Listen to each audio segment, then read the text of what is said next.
Hi everyone.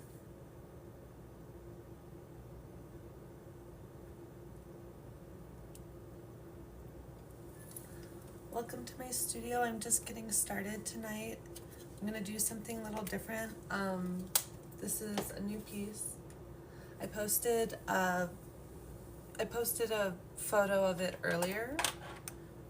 It's a photograph I took in 2020 of this really cool flower that just popped up in my yard. I thought it was really strange. It was like 4 millimeters. They were really beautiful. I was hoping they would come back, but I don't think they made it. But yeah, I don't know what they're called, or hopefully I'll see one in real life again. But I thought that I would came across that when I was working on managing some of the photos and videos of my artwork and clearing out my phone storage because that is getting full.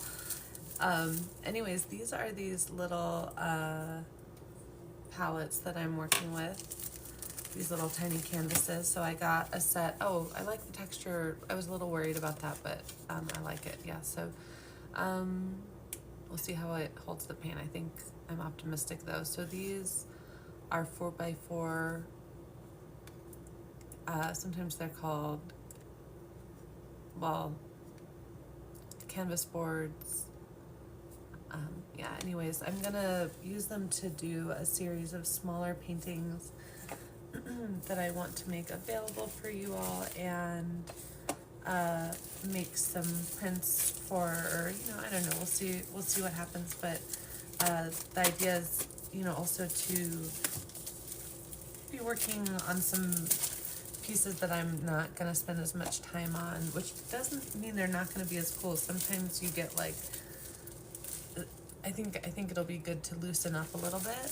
Yeah, so this should be enough to get started with that. Those are 24 4x4 canvases, and I'm gonna start painting some wildflowers. And we'll see if I do 24 wildflowers or if I switch to something else. But I feel like that's totally doable, and I've been wanting to do a project like this for a while. So there is one of these palettes. And where am I going to put the rest of these? Okay.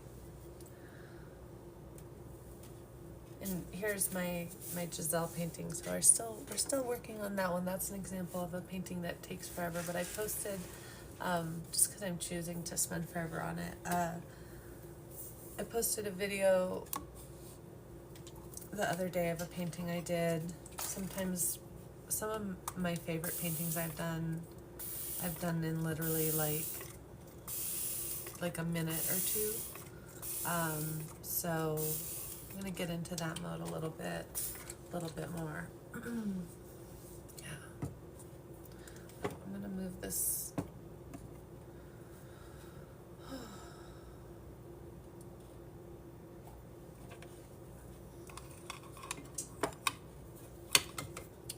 It's pretty late here, but I made some coffee and some tea to go with it. Yeah, I'm trying not to bump the canvas so much. Welcome if anyone's here. I forgot what I decided to sponsor. I was looking at a bunch of things. I think I went with one of these porcelain palettes that I like to use. I like to use them because they are so good at not absorbing the pigments. So a lot of these have been on this canvas for a few years, and then I've also added quite a few pigments. I think I'm gonna get some of those out to help choose how to start approaching this piece too. Welcome if you're here. Grab some art supplies, grab some tea or coffee, or hang out. A lot of choices for these purples here. I might need to clear a space in my palette for, I have a fun box of, so look looking for the blues, manganese blue. That's one of my favorites. I'm looking at, I think there is a little bit of that going on, and I also think it's already out here, but I'll take it out anyways. Oh, I definitely don't need this cobalt turquoise, but it's so pretty, I'm just gonna keep it out.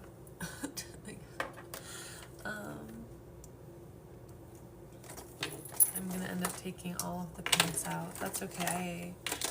I needed to use my desk for the computer for a little bit, and now I put that away so I can cover my little desk in these pigments. Some of these purples are definitely sealed shut. I think I'm gonna see if I have any purple pigments I haven't worked with yet that might be a good fit for matching the color I'm trying to match for this flower, and probably I will end up, mixing a purple. This is Rubens, Paul Rubens watercolors. I keep joking that they can sponsor me if they want, but I should really see if they are on TikTok shop already. That but anyways, that's what this set is, and this is called Brilliant Blue Violet, and I'm really glad that I looked around for it because I think that'll be a really good color for this. But because I've never worked with it before, I think I need to clean up some of this palette. This is an area that no,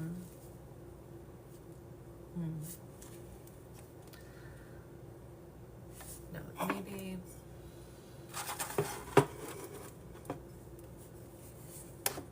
I'm gonna clean this area out and start a new purple here for this piece.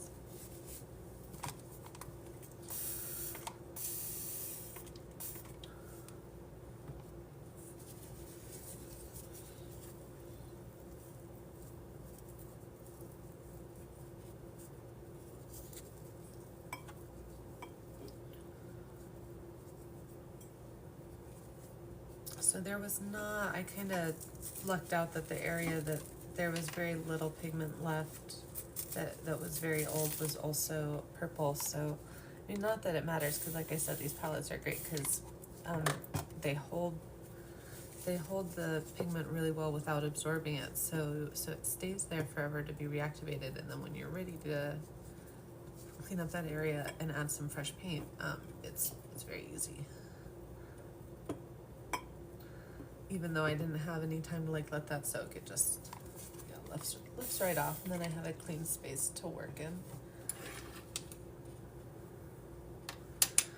Okay, I'm gonna keep these close by in case I want to grab another color to play with, and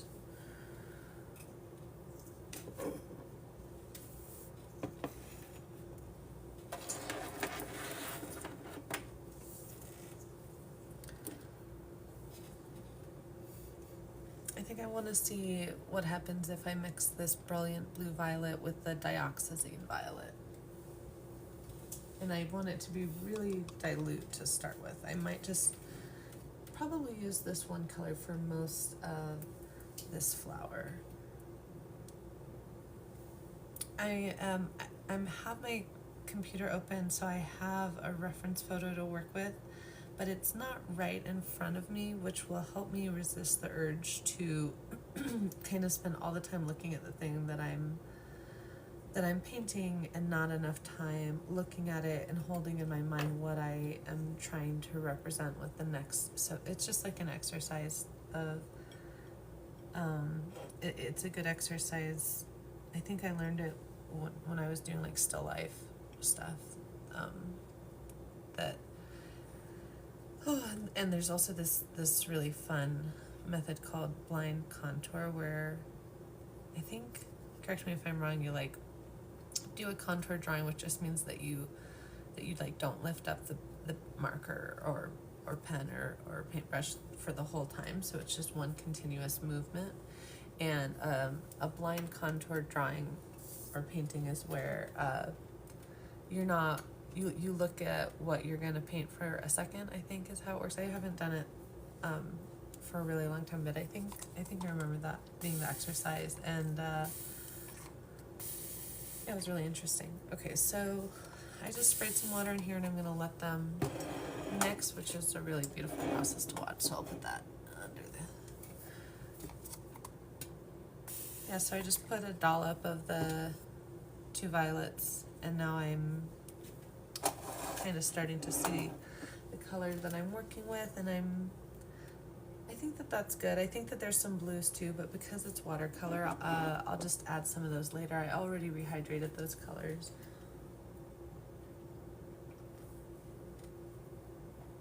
And I think that this will be perfect for some of these areas. And also to just do like a really light outline. So I like to do this instead of using a pencil drawing. You can do a pencil drawing and then paint over it and then kind of erase it, but I feel like it always kind of you know, affects the paint in a way that I don't love. So in line with watercolor being it's like a high commitment kind of medium, because it's so permanent. Like it's very hard to undo anything you do with watercolor. So I just extend that to the drawing process, I guess, and you know, we'll see how this one turns out.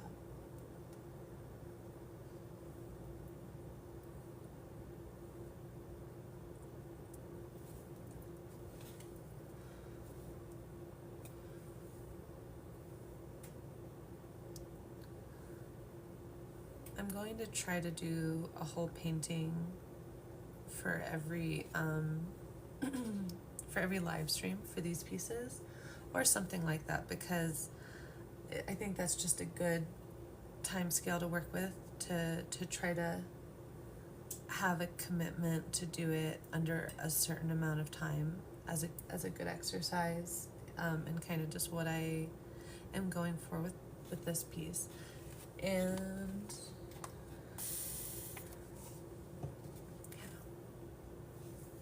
and also it'll be really nice for time lapses to just be able to have pieces that I can show from beginning to end without needing to stitch together a bunch of little videos, which is fine, and probably what I'll end up doing with the other Giselle piece that I've been working on for so long. If you've been following that, I'm gonna drop in some blue because I definitely want a little bit of that.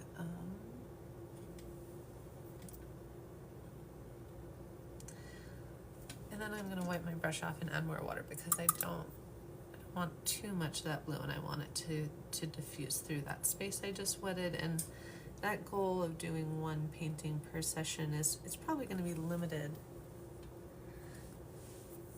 Yeah, so these palettes, they are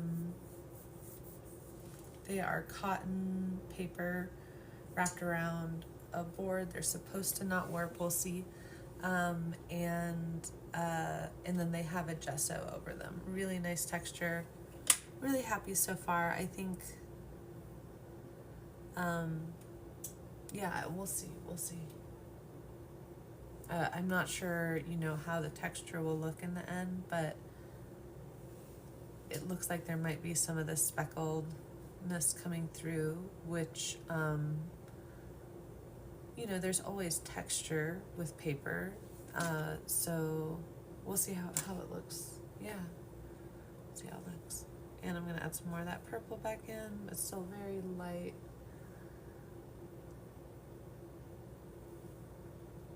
So there's some really beautiful watercolor techniques that I have seen in, you know, like in real life, and also on the Facebook. Sorry, not Facebook, the TikTok. I mean, I used to do it more on Facebook. I'm not on Facebook anymore, but anyways.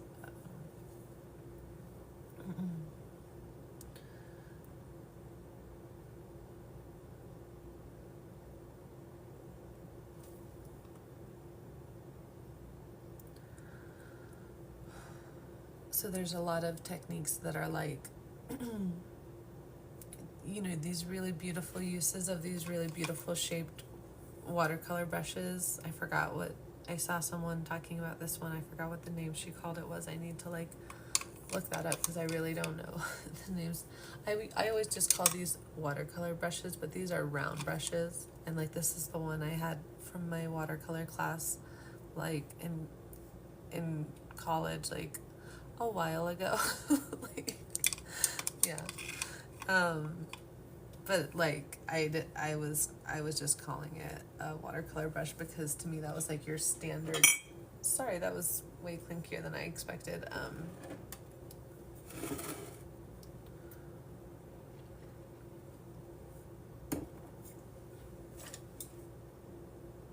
Because that was the one brush that my teacher used for her artwork, so it just kind of made sense to me, I guess, that anyways, there's more names for all of these brushes that I'm learning about, and that's really cool. And there's these really cool flower techniques that use these really beautiful brushes.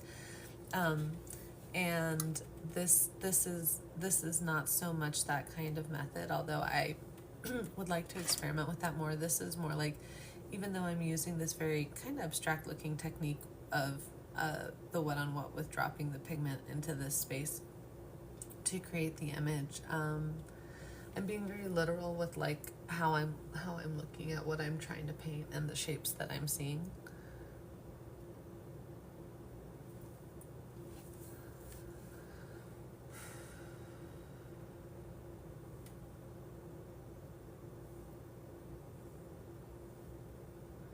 And I'm trying not to get too attached to what comes out because, like I said, I've never worked with this kind of canvas exactly before. So I've worked with canvas boards, but this one's a little different.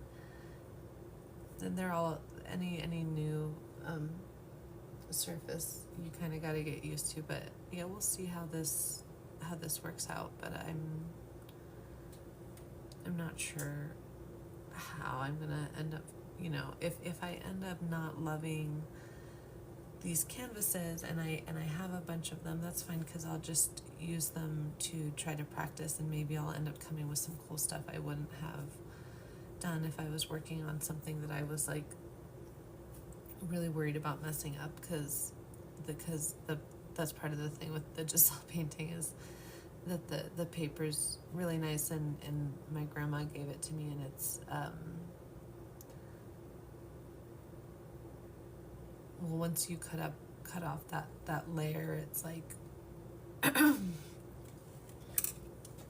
this is a watercolor paper board, and it's like you cut this black stuff off with the X-Acto knife when you're done with the painting, and then you have like another one behind it, so you can see how like I really want to get the most out of every layer, and that's really great, but it's like hard to but you gotta like break out of like spending so much time on one thing. So I'm definitely trying to work faster, and you know, we'll see how I like this canvas. But if I end up using them for practice, they were like $5 or something, and you know, it's all good.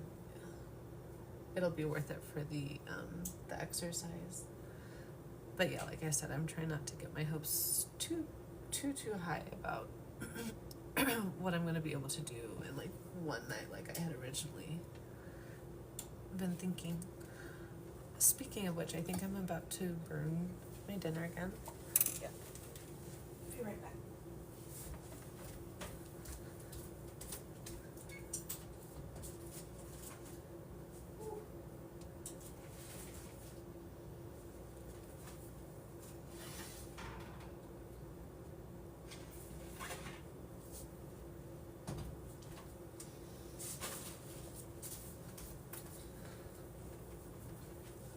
That smells really good. Just in time. I did the sausage and cabbage that I was thinking about doing last night, but I did not get to all the things that I was talking about cooking last night because that was an overly ambitious list of things to try to cook in one day.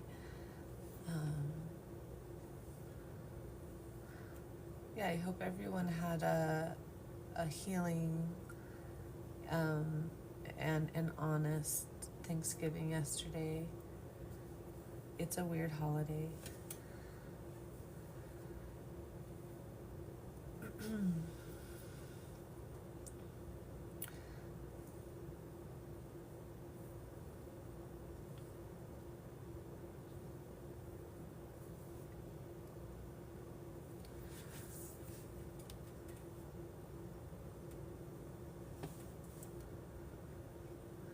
This flower that I found all these years ago in my yard, it was so strange. Even as I'm trying to paint it, I'm like, it might it might very well take some practice just for me to. I'm gonna drop in a little red here. Yeah, that's nice. Just to figure out how to paint this, because it's kind of a strange flower there. I'm trying to be really careful about washing my brush off between the different colors that I'm using, because everything is so light that I do want to like keep it separate. I think I'm gonna drop in some more of this. I think this is manganese blue. So these are often named after heavy metals because they often contain heavy metals. So I like to always, I mean, I'm laughing, but it's not funny. Just, I like to remind people to be careful. Like, just remember, like I'm a chemistry teacher. Well, I'm a scientist, and I've done a lot of teaching, and that's one class I've taught. And I'm like that teacher that's like, maybe like some people are like, oh, you don't need to like worry so much, but I'm like, I would rather worry and be safe when I'm like working with chemicals and kids or yourself, you know. So watercolor is a lot less toxic than oil, which is the main reason that I only really work in watercolor anymore. I don't love acrylic, and I try to avoid oils. I would otherwise do oils and watercolor, but yeah, they're very toxic, and it's hard to get away from it because of the fumes. Even I feel like from the terpenoid, which is like a turpentine alternative that's supposed to be healthier and less fumey, unless you have really good ventilation, it's still pretty bad. I think like it smells terrible, and I'm sure it's not good for you, even if it's better than turpentine. So yeah, watercolor is a lot safer to work with, but it's still, you know, has these heavy metals and stuff. So all that to say, keep your, I use these paper towels and to wipe my brush off, and I have to make sure that I throw those out or put them somewhere dog safe and away from our food, because you know, I don't know about you about your dogs, but my dog is always trying to eat paper towels and napkins and stuff. So, you know, what I'm saying is like kids and animals don't know if you're working with something that's not safe for them to eat. So be really careful, and even adults can accidentally take a drink out of their water cup that they're using for their brush. So yeah, be careful, because you are working with chemicals that are dangerous if you aren't careful and responsible with them. Okay, but yeah, safer than oils for sure. I think that's my in my opinion. Yeah, let me know your thoughts on that if you if you have Hi everyone.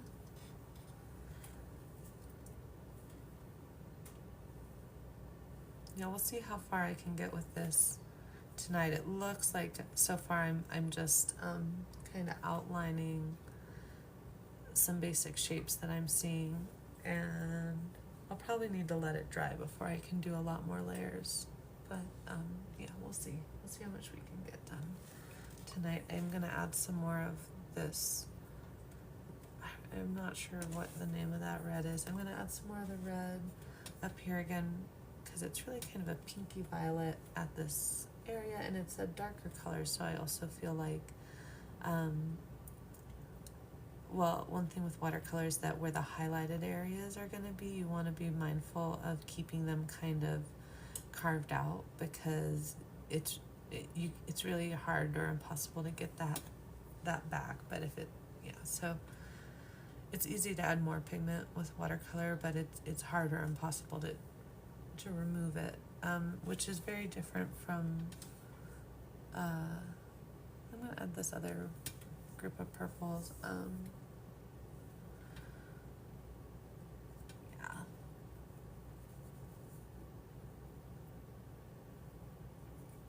It's very different from acrylic and oil in that way. We'll see what happens here. Hopefully it doesn't go into the spaces I don't want it to too much, because everything's still pretty active and live here. But I'm going to add water here to try to draw the pigment in the direction that I am going for.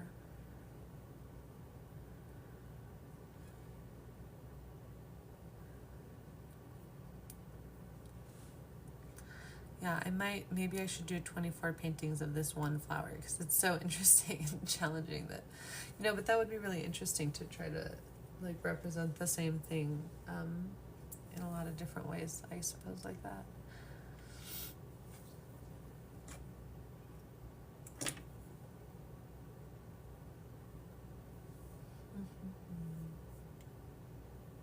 I think it's starting to come together. So it looks like I'll still end up needing to stitch together a bunch of videos to make a final time lapse, but that'll be fun when it's ready. It looks like that was kind of a lofty goal for this medium, I think, to you can do a dry brush technique in a short amount of time like that, but yeah, I don't think I can do what I'm trying to do with this painting with just one session of sitting and working on it. It is starting to come together, though, this really funny, beautiful flower. Yeah. Trying to do it justice. Like I said, yeah, I'm gonna have to do it a bunch of times. And I just posted a photo of the flower that I'm working as a reference photo, and it's a photo I took a few years ago of a flower that just randomly popped up in my backyard, and I was like, wow, that's a cool flower. Yeah, so it was tiny. It was like 4 millimeters, so I call it Tiny Purple Flower. And luckily I had a phone with a really good camera at the time that was able to capture it, because it's one of my favorite photos I've taken, and it'll be fun to try to capture it in like this.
I think when I started talking about like maybe doing a bunch of paintings of this one flower, I started to really loosen up and get in the groove a little more, because I was feeling like challenged by how to represent this. I mean, I do feel like doing it without letting myself like draw it out with a pencil was a challenging decision, and the way to make the most of that decision, I think, is to do it a bunch of times, and that'll be cool. The next one I might start with a dry brush technique, and then go in with this kind of wet on wet technique to go over it.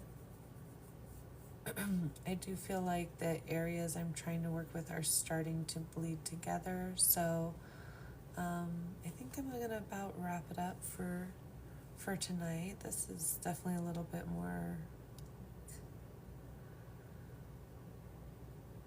Still rounded, but a little more of a square shape at the bottom there. Yeah. So thanks for joining me. This is I'm pretty happy with that as a start, but yeah, I don't want to overwork it.